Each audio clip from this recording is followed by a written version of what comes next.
wabarakatuh. Halo semuanya, terima kasih sudah klik video ini. Saya Suci Rahmawati dengan NIM B1A124111 dari kelas C. Di video kali ini, saya mau berbagi review saya tentang sebuah jurnal yang menurut saya cukup menarik dan sangat relevan dengan pembelajaran hukum laut internasional. Judul jurnalnya adalah Perspektif Hukum Internasional dalam Sengketa Laut Natuna Kasus Indonesia dan Cina. Video ini saya buat untuk tugas pengganti UAS dalam mata kuliah Hukum Laut Internasional dengan dosen pengampu Bapak Budi Ardianto SHMH.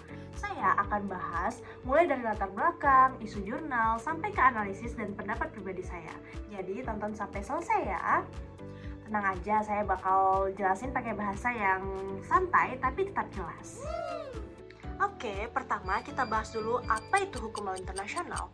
Jadi, hukum laut ini semacam aturan global yang ngatur tentang negara-negara soal siapa yang punya hak atas wilayah laut, hak eksploitasi sumber daya, jalur pelayaran internasional, dan tentunya gimana cara nyelesain sengketa laut secara damai.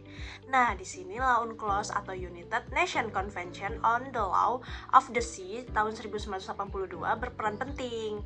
UNCLOS ini kayak buku panduan global untuk laut menentukan batas laut teritorial, zona ekonomi eksklusif, landas kontinen, dan juga cara nyelesain masalah kalau ada sengketa.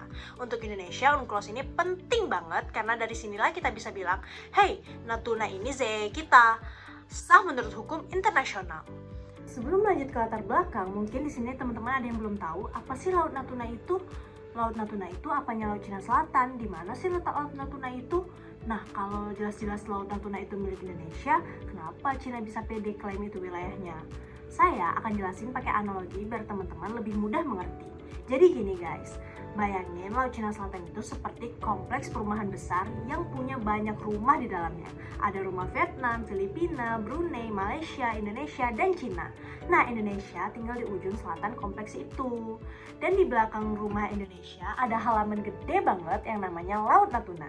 Jadi, kalau ditanya Laut Natuna itu apanya Laut Cina Selatan, jawabannya itu bagian ujung selatannya. Masih satu kompleks, tapi halaman itu punya penghuni rumah yaitu Indonesia. Developer kompleks alias aturan internasional yaitu UNCLOS tahun 1982 udah bikin aturan resmi.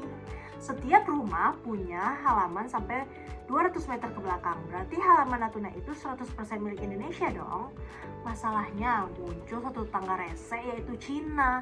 Dia datang ke halaman belakang Indonesia sambil bawa peta keluarga lama. Terus dia bilang, menurut peta leluhur kami, bagian halaman kamu itu sebenarnya masuk wilayah kami. Lihat nih garis putus-putusnya. Nah, garis putus-putus itu namanya 9-dash line. Masalahnya, peta itu cuma peta keluarga versi dia doang. Developer komplek nggak pernah ngesahin. Warga lain juga nggak setuju, dan bahkan pengadilan internasional udah bilang, maaf, peta coretan itu nggak sah secara hukum. Tapi kenapa Cina tetap ngotot? Ya karena halaman belakang Indonesia itu subur banget. Banyak ikan, banyak minyak, dan gas. Dan posisinya strategis. Jadilah mereka mencoba ngaku-ngaku halaman orang, walaupun sertifikat resminya jelas bukan punya mereka. Oke, selanjutnya kita bahas ke latar belakang. Sengketa Laut Natuna ini bukanlah hal yang baru sebenarnya. Natuna itu berada di Laut Natuna Utara, Provinsi Kepulauan Riau. Tempatnya strategis dan kaya sumber daya alam, terutama minyak, gas, dan ikan. Indonesia menganggap wilayah tersebut sebagai bagian dari Zona Ekonomi Eksklusif atau ZEE. Yang sudah diatur jelas di dalam UNCLOS tahun 1982, artinya Indonesia punya hak untuk mengelola sumber daya alam di area itu. Tapi Cina punya klaim sendiri melalui 9-dash line tadi yang saya jelaskan, atau garis putus-putus yang mereka buat untuk menunjukkan wilayah yang mereka klaim sebagai bagian dari Laut Cina Selatan. Cina juga sering menyebut bahwa wilayah itu sebagai traditional fishing grounds, atau tempat nelayan mereka menangkap ikan sejak lama. Nah, karena klaim ini bertabrakan dengan ZEE Indonesia, akhirnya sering terjadi insiden seperti masuknya kapal Cina ke wilayah Natuna, penangkapan kapal nelayan, sampai munculnya kapal Coast Guard Cina di zona yang Indonesia anggap sebagai wilayahnya. Inilah yang buat kasus ini penting, dan kenapa banyak peneliti menulis tentang ini, termasuk jurnal yang saya review ini.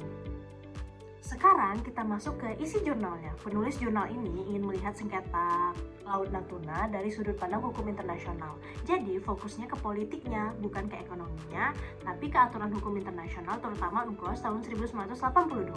Penulis menggunakan metode penelitian normatif, artinya data yang dipakai adalah dokumen hukum, perjanjian internasional, jurnal, dan literatur ilmiah. Tidak ada wawancara, survei, atau data lapangan. Penulis menjelaskan bahwa ZEE Indonesia diatur jelas di UNCLOS. Natuna berada dalam jarak yang sesuai untuk masuk ZEE Indonesia.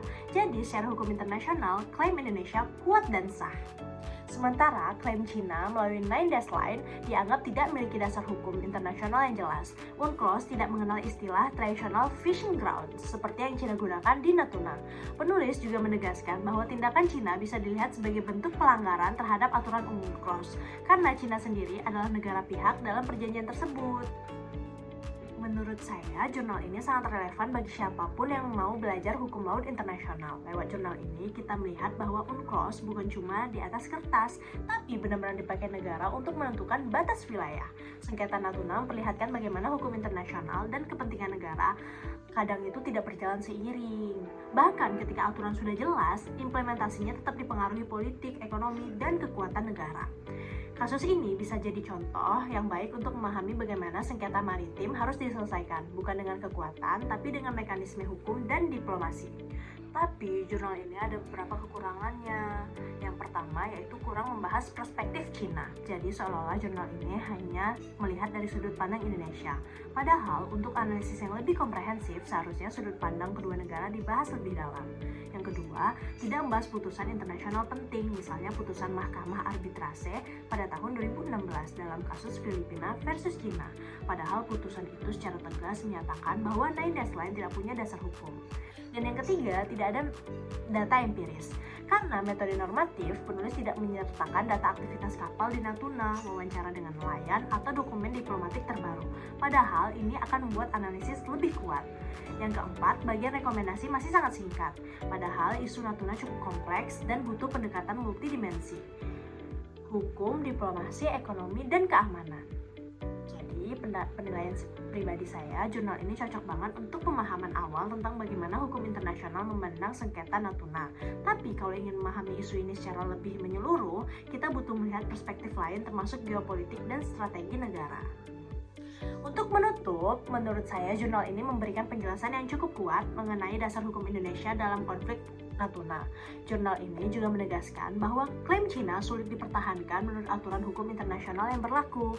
Walaupun masih ada beberapa kekurangan, terutama dari sisi kelengkapan data dan sudut pandang, secara keseluruhan jurnal ini bermanfaat bagi siapapun yang ingin memahami sengketa Laut Natuna dari sisi hukum. Terima kasih sudah menonton video ini. Kalau kalian punya pertanyaan atau mau saya review jurnal lainnya, langsung tulis di komentar ya. Sampai jumpa di video selanjutnya. Wassalamualaikum warahmatullahi wabarakatuh. Bye-bye.